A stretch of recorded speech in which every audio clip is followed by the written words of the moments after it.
Australia ਜਾਣ ਵਾਲੇ student ਦੀ ਅੱਜ ਗੱਲਬਾਤ ਕਰਾਂਗੇ। ਉਹ ਸਟੂਡੈਂਟ ਜਿਹੜੇ ਆਸਟ੍ਰੇਲੀਆ ਦੀ ਨਿਊਜ਼ ਨੂੰ ਲੈ ਕੇ ਵਰਡ ਨੇ ਕਿ ਆਸਟ੍ਰੇਲੀਆ ਕਿੱਦਾਂ ਦਾ ਸਕਸੈਸ ਰੇਟ ਚੱਲ ਰਿਹਾ ਹੈ, ਕਿਹੜੀਆਂ ਗੱਲਾਂ ਨੂੰ ਧਿਆਨ ਚ ਰੱਖ ਕੇ ਅੱਜ ਸਾਨੂੰ ਆਸਟ੍ਰੇਲੀਆ ਦੀ ਫਾਈਲ ਲਾਂਚ ਕਰਨੀ ਚਾਹੀਦੀ ਹੈ ਔਰ ਆਸਟ੍ਰੇਲੀਆ ਕਿਹੜਾ ਇਨਟੇਕ ਹੈ ਜਿਹੜੀ ਅਸੀਂ ਤਾਂ ਚ ਬਹਿ ਸਕਦੇ ਹਾਂ।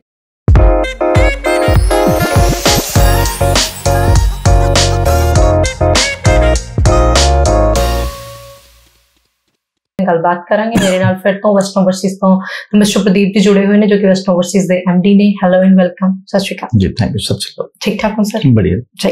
सो आस्ट्रेलिया की गल करनी बहुत जरूरी है क्योंकि इस टाइम के उपर सारी कंट्रीज ओपन ने। हर बार असीं समय टू समय शो लेके आने गलबात करते हैं, बट आस्ट्रेलिया इस टाइम किते ना किते वीजा दे रहा नहीं दे रहा वखरी गल है। बट एक वो कहते ना भी खबरों का ओरा जिहड़ा है वो बड़ा ही नैगेटिव सानू ज्यादा देखने नू मिल रहा है या सुनने नू मिल रहा है कि वीजा नहीं आ रहे हैं। आस्ट्रेलिया बहुत ही स्ट्रिक्ट मूड दे विच हैगा ते आस्ट्रेलिया की सब तो जिहड़ी एक आपां कहीए भी एक कह सकते हैं कमी या खामी, मैनू नहीं पता भी इनू की शब्द दईए असीं एग्जैक्ट, भी रीअपलाई करना साडे कोल ऑप्शन नहीं रहिंदा। एक बार रिजेक्शन आ गई तो तुहानू अपनी प्रोफाइल च कुछ ना कुछ वड्डे पद्धर ते इनहैंसमेंट करनी पेगी तां ही तुसीं दुबारा रीलॉन्च करोगे, अदरवाइज तुहानू दोबारा मौका मिलण दे चांसेस बहुत ज़्यादा आपां कहिए भी बिल्कुल बरीकी च जाइए तां किते चांस मिलदा, अदरवाइज नहीं मिलदा।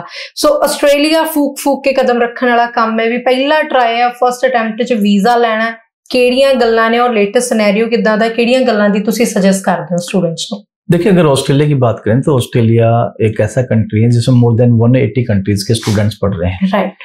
इमिग्रेंट कंट्री है, स्टूडेंट्स का वेलकम करता है, लेकिन सिस्टम को अब्यूज किया है नॉर्थ इंडियन स्टूडेंट्स ने। राइट। खासकर रीजन क्या है कि एक तो बच्चा जो अप्लाई कर रहा है उसको जीटी जेन्युइन टेम्परेरी इंट्रेंट होना चाहिए, स्टूडेंट्स के पास फंड्स होने चाहिए, वो भी पूरे फ्लो में होने चाहिए, मैनेज्ड नहीं होने चाहिए। पेरेंट्स के पास एनुअल इनकम अच्छी हो, आईटीआर स्ट्रॉन्ग होने चाहिए, बच्चे को रिलेवेंट कोर्स में जाना है, प्रोग्रेसिव एजुकेशन होनी चाहिए। और वो बोलते हैं कि स्टेटमेंट ऑफ पर्पस कि why you are coming to study in Australia, even same course is available in your country. और वो स्टडी अगर आ भी रहे तो after completion of study what will be the outcome of this course. तो ये जस्टिफाई करना स्टूडेंट्स के लिए बहुत जरूरी है। नॉर्थ इंडिया में देखा गया है कि बच्चों के पास फंड नहीं है, फंड वो फेक लगाते हैं, डॉक्यूमेंट एडिट करके लगाते हैं, वर्क एक्सपीरियंस एडिट करके लगाते हैं। अगर ऐसी सिचुएशन होगी तो नेचुरल सी बात है कि एम्बेसी तो तांडव मचाएगी। ठीक है। अगर यही बात मैं दिल्ली के स्टूडेंट्स की बात करूं, यही बात मैं अगर महाराष्ट्र के स्टूडेंट्स की बात करूं, यही मैं जैसे हमारा इंदौर में ऑफिस है, अगर मध्य प्रदेश के स्टूडेंट्स की बात करूं, साउथ के स्टूडेंट्स की बात करूं, तो वो स्टूडेंट ऐसे हैं जो जेन्युइन है।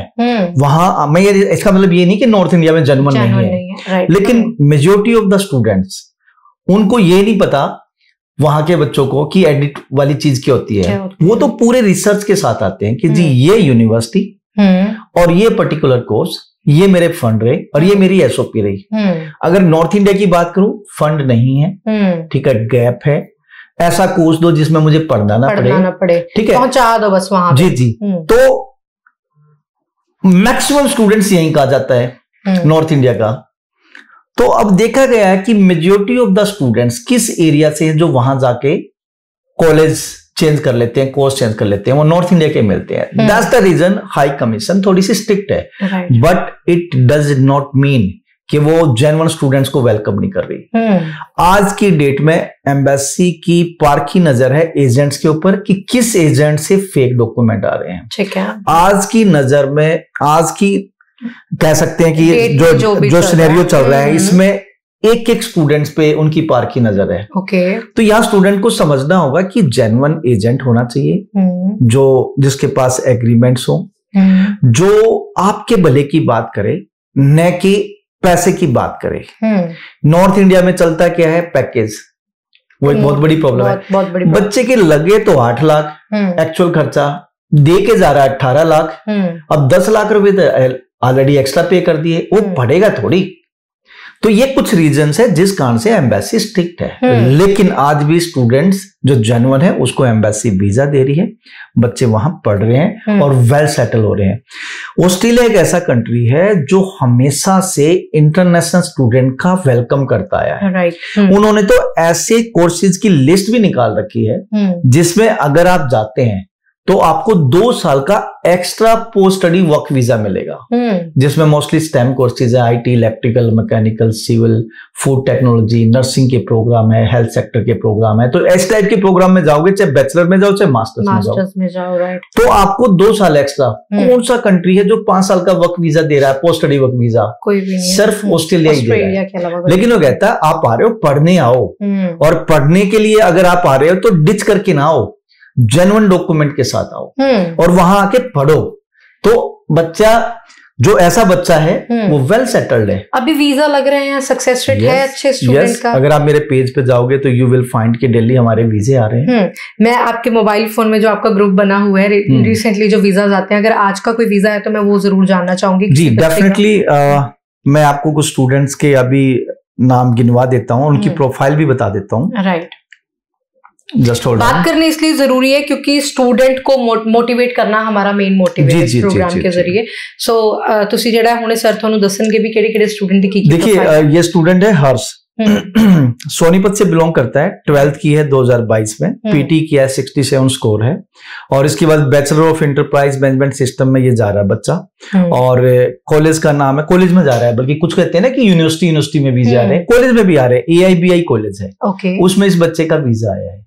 और ऐसे बच्चे जो वहां जाके मतलब देखते हैं कि पढ़ाई, यूनिवर्सिटी की पढ़ाई टफ हो जाती है, तो वो कॉलेज में चेंज करते हैं। इससे अच्छा यहीं से कॉलेज में एडमिशन ले लो, यहाँ से वीजा लग जाता है। Why not? अगर आप जेन्युइन स्टूडेंट है तो you will get the visa. अच्छा, कॉलेज का भी है कि कोई असेसमेंट लेवल का मैटर है कि असेसमेंट लेवल? ये तो असेसमेंट लेवल तो देखो हर एक एजुकेशन प्रोवाइडर के लिए है, चाहे वो स्कूल है, चाहे वो कॉलेज है, चाहे वो यूनिवर्सिटी है। ठीक है, यूनिवर्सिटी असेसमेंट लेवल 3 में भी आती है, 2 में भी आती है, 1 में भी आती है। ऐसे कॉलेज भी है 1, 2, 3 में आते हैं। आप 3 में भी जाओ तब भी वीजे आ रहे हैं, 2 असेसमेंट लेवल 2 में जाओ तब भी वीजे आ रहे हैं, 1 में जाओ तब भी वीजे आ रहे हैं। पर वीजा आएगा उसका जो जेन्युइन स्टूडेंट्स है, जिसने एसओपी अच्छी लिखी है, जिसके फंड्स एक्चुअल में अच्छे हैं, रिलेवेंट कोर्स के लिए जा रहा है, और एम्बेसी को लगता है कि ये जेन्युइन स्टूडेंट्स है, आफ्टर कंप्लीशन ऑफ स्टडी ये वापस आएगा। राइट।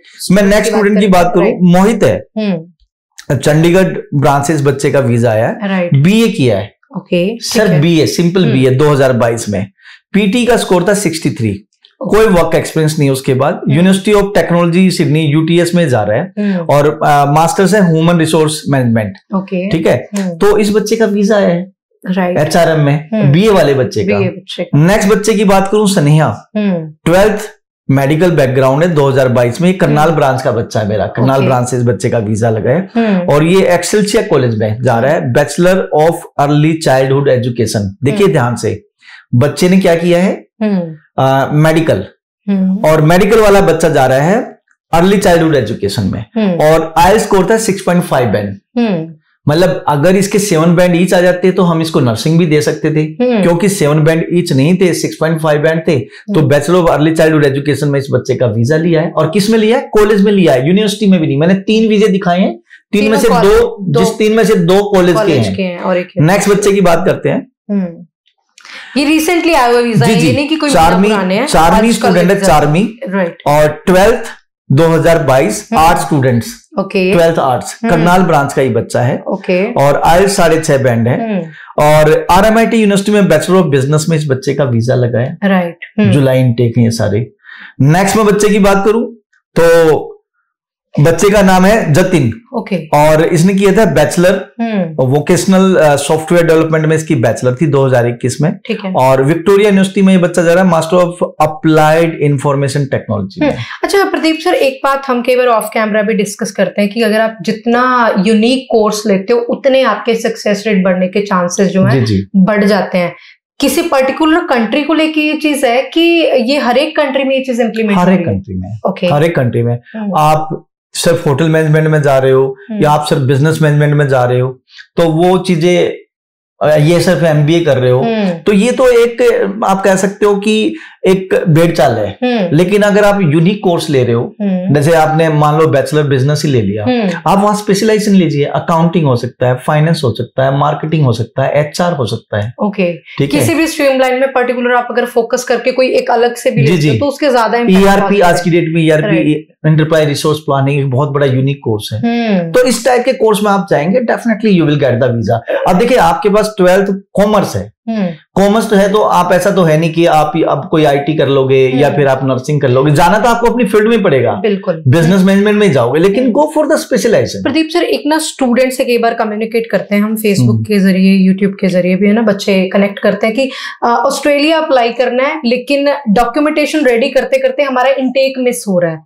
उसके पीछे बिहाइंड रीजन क्या है, क्यों इनटेक क्यों मिस हो जाते हैं बच्चों के? देखो, बच्चा प्लानिंग नहीं करता, बच्चा यहाँ पेरेंट्स अवेयर नहीं है, वो सोचते हैं, वो सब कुछ एजेंट पे डाल देते हैं कि भाई आइल्स पहले कर ले या पीटी कर ले, उसके बाद क्या नाम है एजेंटों के पास जाते हैं, ठीक है, फंड नहीं है जी, आईटीआर नहीं है जी, तो क्या होगा? अब एक बच्चा जिसने 12th की, जब उसने एग्जाम दिए या एग्जाम देने वाला था, और उनको पता है पेरेंट्स को कि ऑस्ट्रेलिया जाना है, तो ऑस्ट्रेलिया में 3 महीने 6 महीने पुराने फंड, क्योंकि आज की डेट में कुछ यूनिवर्सिटी तो 6 मंथ ओल्ड भी पैसे मांग रही है, तो पेरेंट्स को पता है, लेकिन वो कह नहीं नहीं, पहले हमने ये देखना है कि 12th में नंबर कितने आएंगे, फिर कहते अब तू आइल्स कर, आइल्स में नंबर देखने या पीटी में नंबर देखना है, तो वो कहते हैं जी एजेंट ही करेगा सब कुछ, तो इनटेक तो निकलेगा। जिस पेरेंट्स ने, जिस बच्चे ने टाइम का पूरा यूटिलाइज किया प्रॉपर, ठीक है, अवेयर होकर अपने फंड रेडी करे हैं, टाइमली अपनी आईटीआर बनवाई है, वो अपकमिंग इनटेक में गए हैं, उनका इनटेक बिल्कुल मिस होने कैसे मिस होगा? राइट, हाँ। जिन बच्चों के पास ऑलरेडी फंड्स हैं, जिन बच्चों के पास ऑलरेडी अदर डॉक्यूमेंट है, जीटी वाले, they will get the visa, और वो जा भी रहे हैं। ज्यादातर फंड्स पुराने करने के चक्कर में भी इनटेक निकल जाते हैं। वही तो है ना, फंड है नहीं, अब 3 महीने पुराने फंड करने के लिए 3 महीने वेट तो करना पड़ेगा, और फिर यूनिवर्सिटी बोलती है कि इसका सोर्स क्या है, 3 महीने पुराने तो है, लेकिन इसके बाद इसका क्या करते हैं,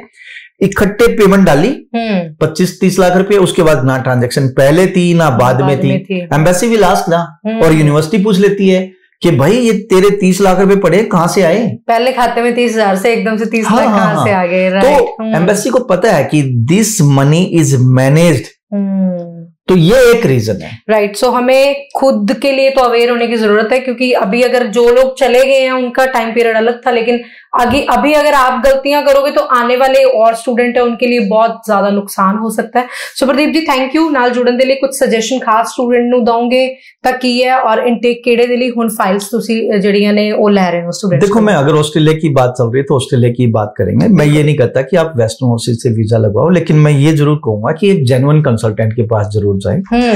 यहाँ पे मैटर करता है कि कंसल्टेंट अगर जेन्युइन है तो वो आपको जेन्युइन गाइडेंस देगा, और जेन्युइन गाइडेंस देगा तो आपके भविष्य की बात है। आप जेन्युइन डॉक्यूमेंट के साथ अपनी फाइल लगाते, वीजा लगेगा, आपको कभी कोई प्रॉब्लम नहीं आएगी। आप फेक डॉक्यूमेंट के साथ जा रहे हैं, कल ने आपका वीजा भी आ गया तो पूरी जिंदगी, चाहे आपकी पीआर भी होगी, उसके बावजूद भी आप डिपोर्ट हो सकते हो। कितने स्टूडेंट्स हैं जो मैंने देखे हैं कि भाई वो क्या नाम है, सिडनी से वापस मोड़ दिए, मेलबर्न से वापस मोड़ दिए, सिंगापुर से वापस मोड़ दिए, और वहां पे पढ़ रहे थे, उसके बावजूद उनको डिपोर्ट किया क्योंकि उनके पास फेक डॉक्यूमेंट थे। तो यहाँ पे जेन्युइन कंसल्टेंट होना चाहिए। वेस्टर्न ओवरसीज की बात करें तो हमारा मेलबर्न में ऑफिस है, वी आर माइग्रेशन एजेंट, और माइग्रेशन एजेंट तो सब टाइप के केस कर सकता है, जो उसमें टूरिस्ट वीजा है, चाहे स्टूडेंट वीजा है, चाहे पीआर है, चाहे बिजनेस इमिग्रेशन है, चाहे और भी किसी टाइप का केस है, कोई क्रिमिनल केस भी, वो भी माइग्रेशन एजेंट, मतलब जिन्होंने लॉ पूरी कर रखी है, वो लड़ सकते हैं। ठीक है। तो एक तो ऐसा कंसल्टेंट जिसने पूरी पढ़ाई करी है, ठीक है, माइग्रेशन की, तो एक तो वो फाइल लगाए, एक ऐसा एजेंट लगाए जिसने कभी ऑस्ट्रेलिया देखा ही नहीं है। तो डिपेंड करता है, आप समझ सकते हैं कि भाई मैं यहाँ क्या बोलने जा रहा हूँ। तो एक क्वालिफाइड कंसल्टेंट, तो वेस्टर्न ओवरसीज माइग्रेशन एजेंट है, हमारे पैनल पे मारा भी है, मेलबर्न में ऑफिस है, हम खुद एरी मेंबर हैं, और क्वालिफाइड ऑस्ट्रेलिया के लिए कंसल्टेंट है, एंड मोस्टली यूनिवर्सिटीज कॉलेज को हम डायरेक्ट रिप्रेजेंट करते हैं। और साथ साथ में हमने हाई कमीशन को लिख के दे रखा है कि भाई हम जो भी डॉक्यूमेंट देंगे वो जेन्युइन डॉक्यूमेंट होंगे। बिल्कुल, जेन्युइन कंसल्टेंट। और इसके अलावा एक टीम है, क्वालिफाइड टीम बैठी है जो 10-15 साल से पुरानी, मेरा खुद का 18-19 साल का एक्सपीरियंस है, तो एक एजुकेटेड टीम बैठी है जो बच्चे को इंटरव्यू प्रिपरेशन में भी तैयारी कराती है। तो बच्चा एसओपी लेके आता है तो हम उसमें भी रेक्टिफिकेशन बच्चे को कराते हैं, और इधर से फाइलिंग और एडमिशन भी प्रॉपर एक क्वालिफाइड टीम करती है, तो सक्सेस रेट हाई रहता है। राइट। सो मैं प्रदीप जी इस गल में बिल्कुल सहमत हाँ कि जिन्ना तुसी जेन्युइन कंसल्टेंट पे भरोसा करोगे उन्हें फायदा होगा। हमारे ना पंजाबी में सर एक कहावत है भी किथे पूरी किथे पराठा, है ना, तो जेड़ा एक एक्सपीरियंस बंदा है उस पर भरोसा करोगे तो थानू बेनिफिट बहुत ज्यादा मिलणगे। सो थैंक यू गलबात करने लिए, बहुत शुक्रिया। फिर तो हाजिर होंगे, ध्यान रखो जी, सत श्री अकाल।